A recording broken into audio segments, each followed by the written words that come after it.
Então, a gente veio aqui para falar de requisitos.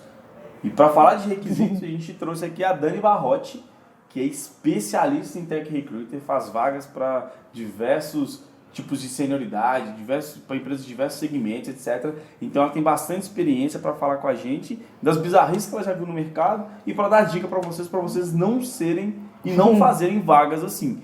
Porque isso é mais comum do que vocês imaginam, né, Barrotti? E pega mal, hein, gente? Pega mal. Barrotti, a gente falando de requisito, qual que é a diferença de um requisito obrigatório, qual que é a diferença de um requisito desejável? E o que é um requisito, né, para falar lá do começo?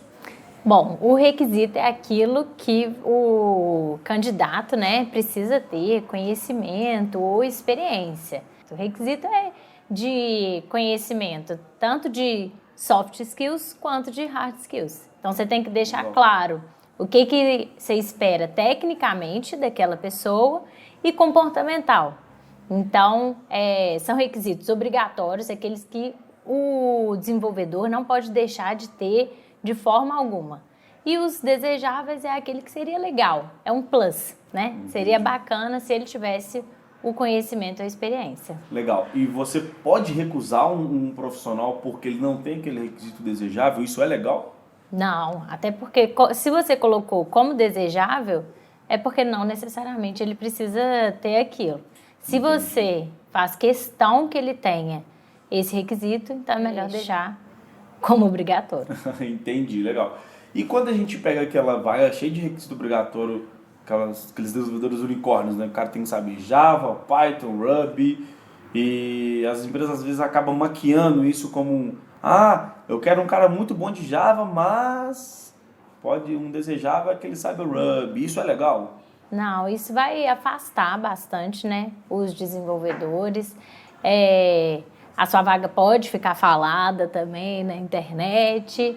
É legal ser o mais realista possível, entender realmente a sua necessidade, quais são as linguagens que ele vai utilizar no dia a dia, que ele vai trabalhar para colocar como requisito obrigatório. Legal, mas, por exemplo, a gente pega bastante clientes nesse sentido. Joãozinho ou Maria acabaram saindo da empresa por algum motivo, por uma nova oportunidade, etc.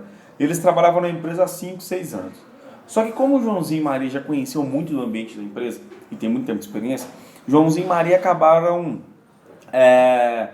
tendo muito conhecimento, por exemplo, com Java, Ruby, e de vez em quando pegavam uns bicos de uns projetos mobile, etc. E o gestor chega para você e fala: Barrotti, pelo amor de Deus, eu preciso de uma pessoa igualzinho o Joãozinho e a Maria. Existe? Isso é um requisito? Não, gente, isso não é requisito.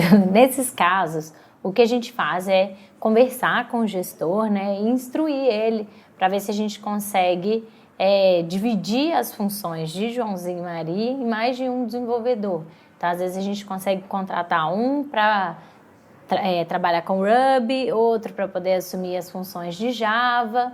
Se a gente encontrar um que tenha todos esses conhecimentos, ótimo, né? Aqui na VUP a gente sempre tenta encontrar o desenvolvedor que atende a todos os requisitos, seja ele obrigatório ou desejável.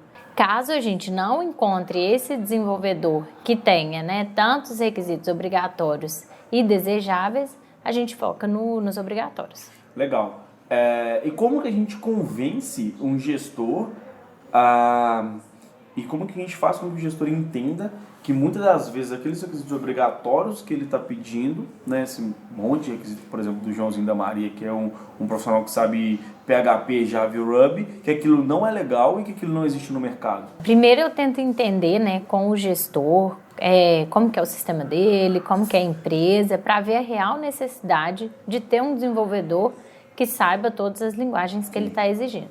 Se elas realmente forem muito necessárias, o que a gente sugere é colocar um desenvolvedor responsável por cada uma dessas linguagens. Entendi.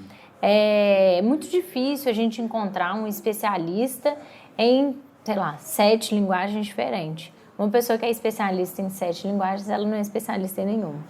Então, é isso que a gente tenta mostrar para eles. O mercado está muito aquecido.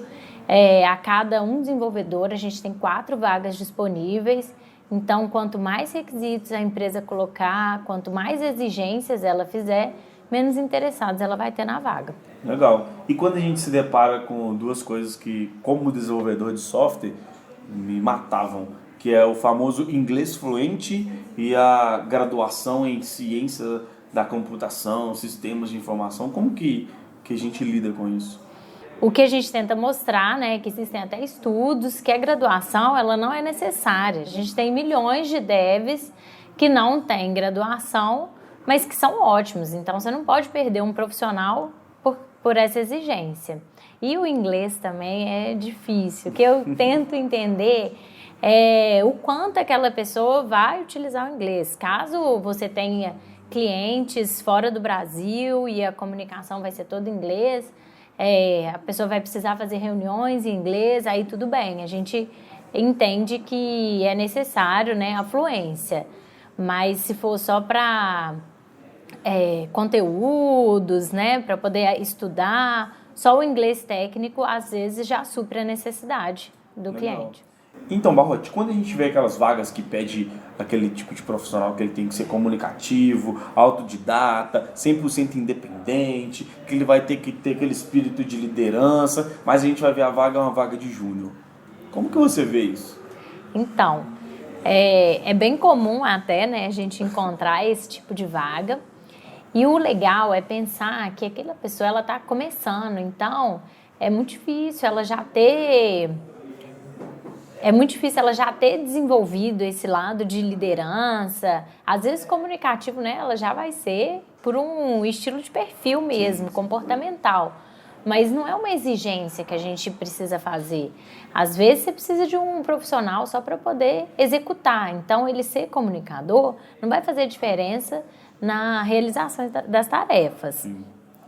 O que é legal é procurar saber o que você precisa para a sua equipe, às vezes ter uma equipe multidisciplinar, você mixar também um pouco de perfil, né? Um mais executor, o outro mais analista, para você poder chegar nos resultados mais esperados. É entender também a diferença de cultura e comportamento, né, Valde? Porque muitas das vezes minha empresa, por exemplo, é totalmente todo mundo comunicativo, brinca e tal, mas talvez uma pessoa que não seja comunicativa não quer dizer que ela não vai dar certo na empresa. Agora, a última pergunta aqui pra gente finalizar o nosso vídeo.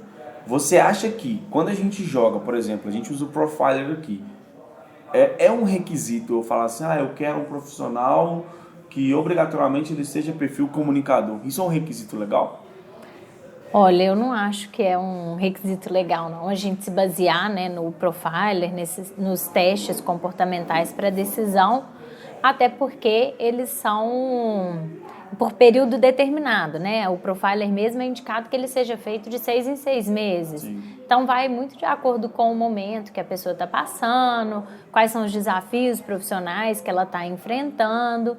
O Profiler ele é legal para você entender como lidar com aquele funcionário, com aquele colega de trabalho e ver quais são os pontos fortes e quais pontos podem ser melhorados de acordo com o perfil dele. Mas não pode ser considerado um requisito em uma vaga. Finalizando o vídeo aqui, qual que é a dica que você tem para quem está escutando a gente aqui, vendo a gente, para a vaga não cair nas vagas arrombadas? O que você tem para falar sobre requisito para a sua vaga ser atrativa e não ser uma vaga arrombada? Bom, a dica é entender qual a sua necessidade, com o que aquele desenvolvedor vai trabalhar, quais são os requisitos obrigatórios, quais são desejáveis, que seria legal que ele tivesse, né? Mas não necessariamente ele precisa ter, e entender qual que é a cultura da empresa, o que vocês estão precisando naquele momento, para definir certinho quais são os requisitos. Galera, se vocês tiverem alguma dúvida, podem chamar a Barrote no LinkedIn. Qual que é o LinkedIn? Daniela Barrote. Show. Felipe Coutos, já tem meu LinkedIn, Felipe com 2 L's, ou manda aqui pra gente na rede social que você está falando, nos comentários, posta aqui. E não esqueçam de olhar o Vagas Arrombadas, porque acho que é uma coisa muito importante, não só para o employer brand da sua empresa, mas também para você não ficar manchado no mercado, né? Cuidado para não cair no Vagas Arrombadas. Hein?